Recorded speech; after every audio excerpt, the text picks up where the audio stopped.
안녕하세요. 문화 콘텐츠란 무엇인가라는 주제로 강의를 진행하게 된 안채린 교수입니다.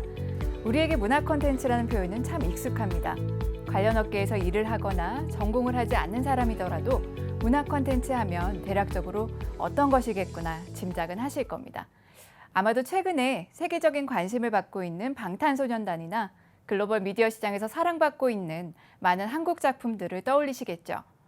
그런데 여러분, 막상 문화 콘텐츠가 정확히 뭐야? 라고 묻는다면 뭐라고 답해야 할까요? 이 질문은 문화 콘텐츠 학과에 다니는 학생들이 주변 사람들로부터 가장 자주, 가장 많이 듣는 질문이기도 합니다. 문화 콘텐츠라는 건 구체적으로 뭘 의미할까요? 왜 그렇게 많은 문화 콘텐츠 학과 재학생들은 이 질문에 명확하게 대답하지 못할까요? 이번 강의에서 저는 이 모호함을 조금 풀어보고자 합니다. 누구나 알지만 쉽게 설명하기는 어려운 문화 콘텐츠의 개념을 총 4번의 강의를 통해서 설명해 보려고 합니다. 문화 콘텐츠 개념의 바탕이 되는 문화에 대한 이야기를 시작으로 상품으로서의 문화 콘텐츠, 놀이로서의 문화 콘텐츠, 그리고 산업으로서의 문화 콘텐츠라는 주제를 통해서 문화 콘텐츠에 대해서 천천히 알아가 보고자 합니다. 오늘은 그 첫 번째 시간으로 문화로서의 문화 콘텐츠를 보려고 합니다. 기존의 문화를 반영하여 만들어지고 만들어진 것을 통해 새로운 문화를 만들어낼 수 있다. 그게 무슨 뜻일까요? 지금부터 차근차근 이야기해 보도록 하겠습니다. 문화 콘텐츠라는 단어는 문화라는 단어와 콘텐츠라는 단어가 합쳐진 단어입니다. 먼저 콘텐츠는 상대적으로 쉽게 정의할 수 있습니다. 영어 단어로 내용물이라는 뜻이죠. 말 그대로 어떤 형태가 갖추어져 있는 통이나 용기 안에 들어있는 내용물이라고 생각하면 됩니다. 그러면 문화 콘텐츠는 문화를 담고 있는 내용물이라고 정의할 수 있겠죠? 그러면 여기서 문화는 도대체 뭘 의미할까요? 문화연구자 레이먼드 윌리엄스는 문화라는 단어가 가장 정의하기 어렵고 까다로운 단어 중 하나라고 보았습니다.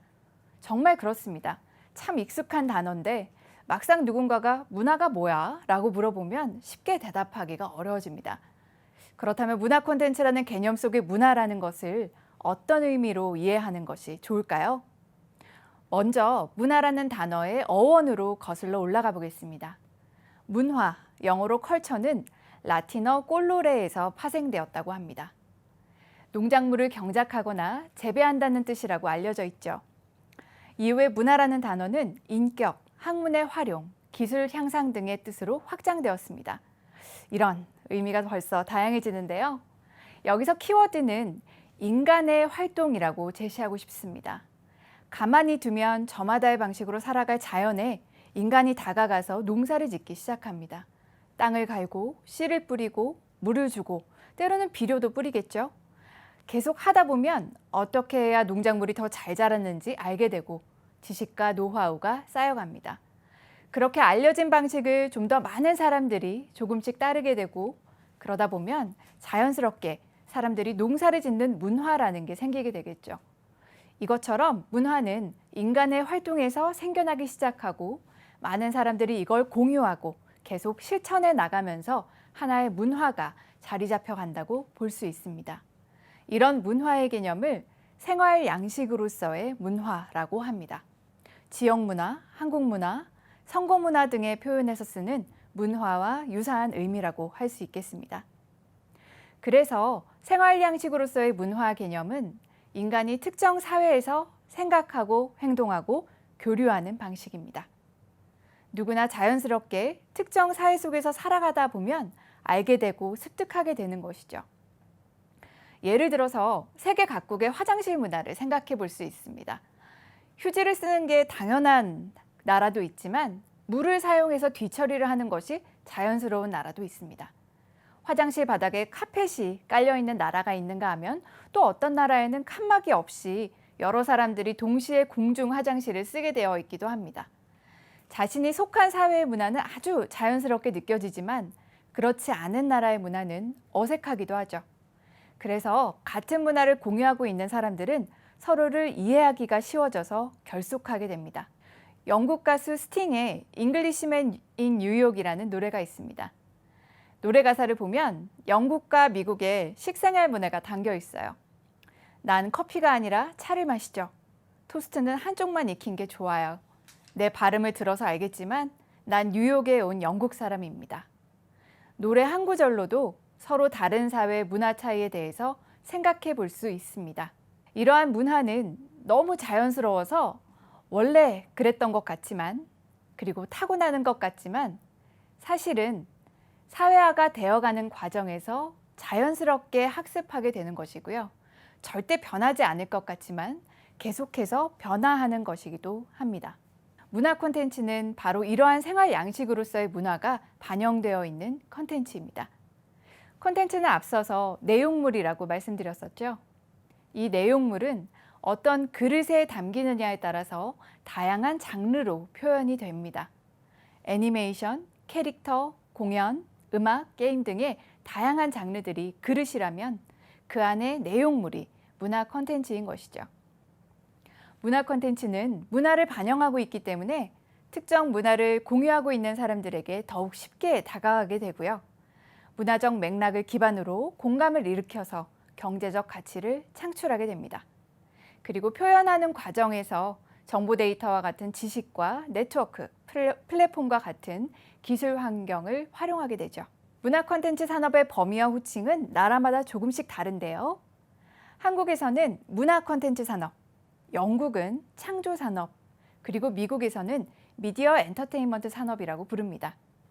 하지만 각 산업을 채우고 있는 분야가 비슷하고 한국은 현재 총 11개 분야가 문화 콘텐츠 산업에 속해 있습니다. 중요한 것은 생활 양식으로서의 문화가 문화 콘텐츠를 만드는데 반영되기만 하는 것이 아니라 만들어진 문화 콘텐츠도 새로운 문화를 만들어내는 기반이 될 수 있다는 것입니다. 앞서서 기존의 문화를 반영하고 새로운 문화를 만들어간다라고 했던 것이 바로 이 의미입니다. 예를 들어 보겠습니다. 최근 개그맨 강호동 씨의 경상도 사투리 발음이 모 예능 프로그램을 시작으로 널리 유행하고 있습니다. 아마도 학생 여러분들은 머선 129라는 표현이 이미 익숙하실지도 모르겠습니다. 이 유행어는 지역 사투리 문화와 MZ세대의 커뮤니케이션 문화가 결합되어 탄생했습니다. 경상도 지역 사투리 문화 중에는 으와 우 발음을 어로 하는 경향이 있는데요. 거기에 사투리 억양을 더해서 도대체 무슨 일이냐라는 뜻의 경상도 사투리 무슨 일이고를 머선 일이고로 과장해서 표현한 것입니다. 여기에 더불어서 MZ세대들의 커뮤니케이션 문화, 즉 문자로 커뮤니케이션을 할 때 한글 단어의 일부를 숫자나 영어로 표기하는 것을 즐기는 문화가 더해져서 머선 129라는 암호 같은 표현이 등장하게 된 것입니다. 이 표현은 서서히 유행을 타기 시작하더니 이젠 스포츠 중계 자막이나 뉴스 주제로 다뤄질 정도로 잘 알려지게 되었습니다. 새로운 유행으로 자리 잡으면서 많은 사람들이 이 표현을 자연스럽게 쓰게 된 것이죠. 이처럼 문화 콘텐츠는 기존의 문화를 반영해서 만들어지지만 그걸 즐기는 사람들에 의해서 새로운 문화가 만들어집니다. 또 한 가지 예를 들어보겠습니다. 지금 생각해봐도 여전히 놀라운 가수 싸이의 강남스타일, 세계시장 성공에 대한 이야기입니다. 강남스타일은 서울 강남 지역이 드러내는 계층 문화를 반영하고 있는 노래입니다. 한국 최고의 부자들이 밀집해 있고 지적이고 수준 높은 문화를 즐기는 이들이 모여 있다고 여겨지는 곳이 서울의 강남이라는 곳인데요. 싸이는 우스꽝스러운 패션과 춤 사이를 선보이면서 강남 스타일이라고 외쳤고 이는 대한민국 최고를 지향한다고 알려진 강남 지역의 맥락을 아는 이들에게 유쾌함을 선사했습니다. 그런데 이 뮤직비디오가 세계적인 인기를 끌기 시작하면서는 새로운 문화가 탄생합니다. 사람들과 인터넷상에서 소통할 때 자신의 기분이나 처지를 한 장의 우스꽝스러운 사진으로 전달하는 밈 문화에 강남 스타일 뮤직비디오의 B급 코드가 결합되고 SNS를 타고 널리 공유되었죠. 그리고 세계의 네티즌들이 강남 스타일의 말춤을 패러디한 영상을 공유하면서 거대한 팬덤 문화를 형성하였습니다. 그 결과 비주류였던 한국 음악 시장에 대한 세계 시장의 관심이 커지기도 했죠.